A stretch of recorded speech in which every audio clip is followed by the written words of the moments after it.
नमस्कार, मी श्वेता भालेकर परब. आपण पाहताय TV9 विशेष. सुरुवात करूया आता बातमीपत्राला. मनोज जरांगे पाटलांनी पुन्हा एकदा आमरण उपोषण करण्याचा निर्णय घेतलेला आहे. मुंबईच्या आझाद मैदानामध्ये 20 जानेवारीपासून जरांगे पाटील उपोषण करणार आहेत. मात्र यासाठी मुंबईमध्ये 3 कोटी मराठे आणि 10 लाख गाड्या मुंबईमध्ये धडकणार असल्याचा इशारा जरांगे पाटलांनी दिलाय.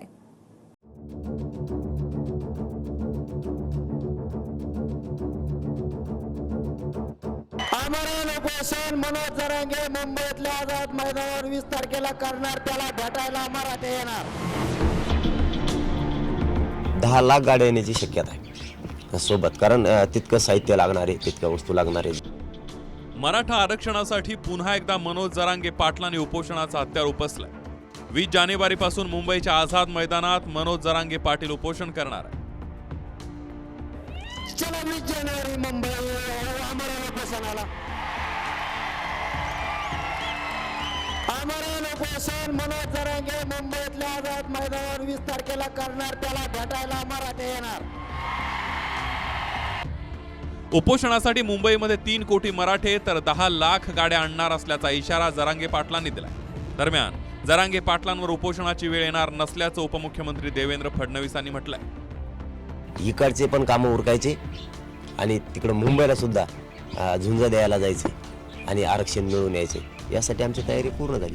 10 लाख गाड्या येण्याची शक्यता आहे सोबत, कारण तितकं साहित्य लागणार आहे, तितक्या वस्तू लागणार आहे ज्याच्या त्याला. आणि 3 करोडच्या आसपास 100% मराठा याच्यात सहभागी होणार.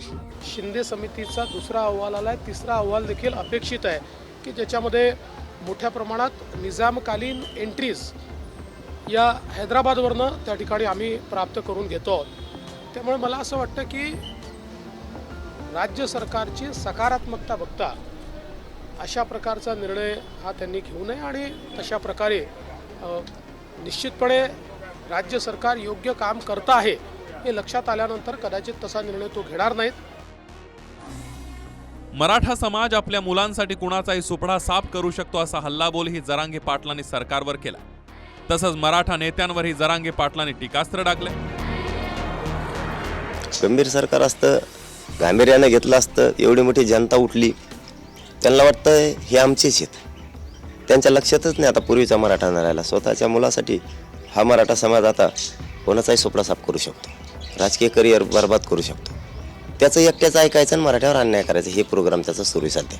पुढं सगळे बसून त्या ठिकाणी निर्णय घेत असतात आणि त्याच्यामुळं आत्ताचं वातावरण अशा पद्धतीचं आहे. आता काहींनी वेगळ्या प्रकारची भूमिका मांडलेली आहे. काहींनी सांगितलं की बाबा आम्ही आता मुंबईला येणार, आम्ही थांबायला तयार नाही. वास्तविक एकनाथराव शिंदेंच्या नेतृत्वाखालचं सरकार अतिशय मनापासून सगळ्या बाबतीमध्ये प्रयत्न करतं. 20 जानेवारीला मुंबईत होणाऱ्या उपोषणासाठी जरांगे पाटलांनी आंदोलकांना आवाहन केलं. 20 जानेवारीला आंदोलनासाठी येताना कायदा सुव्यवस्था बिघडू नये याची काळजी घ्या. आजूबाजूला लक्ष ठेवा. कोणी दंगा करत असेल तर त्याला पोलिसांच्या ताब्यात द्या. पोलिसांना सहकार्य करा, सरकारला सहकार्य करण्याची गरज नाही. 20 जानेवारीला आंदोलनासाठी येताना सोबत शिधा ठेवा, एकजूट व्हा आणि सरकारला आपली ताकद दाखवा. कुणीही परस्पर बैठका घेऊ नये. मधल्या काळात आंदोलन करू नका.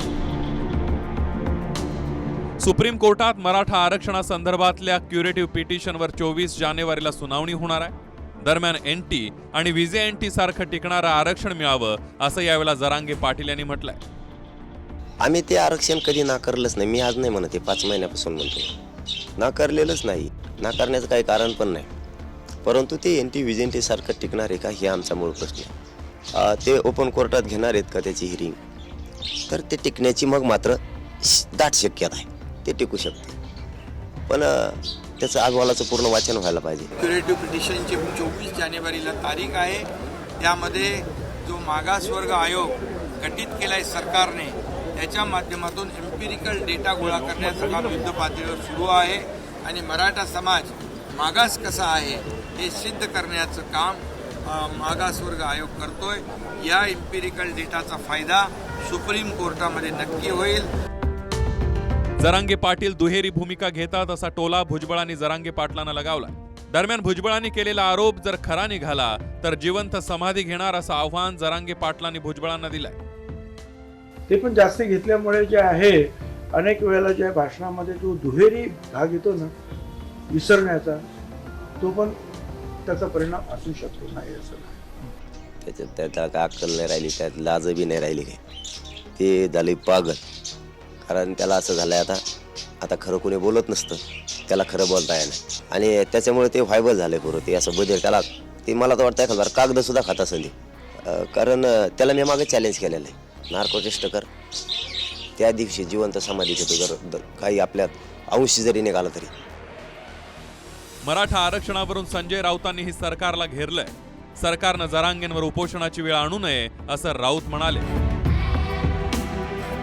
सातत्यानं अशा प्रकारची उपोषणं केल्यामुळे प्रकृतीवरती एक परिणाम होतो. त्यांची प्रकृती नाजूक आहे मला माहिती आहे आणि सरकारनं त्यांच्यावर उपोषणाची वेळ आणू नये. मुंबईत जर त्यांनी अशा प्रकारे उपोषण केलं महाराष्ट्राच्या राजधानीमध्ये तर संपूर्ण महाराष्ट्रावर त्याचा ताण पडतो. मला वाटत नाही की असं जाणीवपूर्वक ते काय करत असतील, कारण त्यांचा उद्देश आहे तो सफल होण्याच्या मार्गावर येतोय आणि त्यांची परवाची सभा त्या ठिकाणी मला काही अपवादात्मक भुजबळांच्या कोट्या एकमेकांचे टीका सोडली तर समंजसपणानं त्या ठिकाणी आपल्याला आरक्षण मिळावं अशा भूमिकेत ते आलेले मला दिसले. 20 जानेवारीला जरांगे पाटील अंतरवालीतून मुंबईकडे निघणार आहेत. दरम्यान 21 जानेवारीला मुंबईमध्ये मॅरेथॉन पार पडणार आहे. त्यामुळे जरांगे पाटलांच्या उपोषणाचा या मॅरेथॉनवर परिणाम होण्याची शक्यताही वर्तवली जाते. मुंबईची जी मॅरेथॉन असते दरवर्षी होत असते, त्याला देखील कुठल्याही प्रकारचा अडथळा होणार नाही याची ग्वाही आम्ही देतो. कारण त्याचा मार्ग आपल्याला सर्वांना माहिती आहे त्याचा आणि या मैदानाच्या या भागाशी कुठेही आपल्याला तसा त्रास होणार नाही याची पूर्णपणे काळजी आम्ही घेऊ. मराठा आरक्षणासाठी मनोज जरांगे पाटलांनी चलो मुंबईचा नारा दिलाय.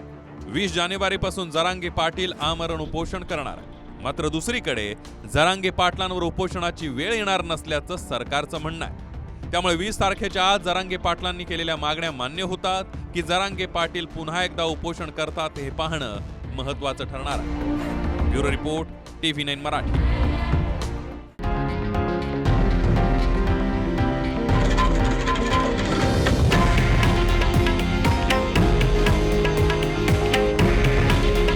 हे आहे देशातील नंबर 1 न्यूज नेटवर्क आणि आपण पाहत आहात TV9 मराठी.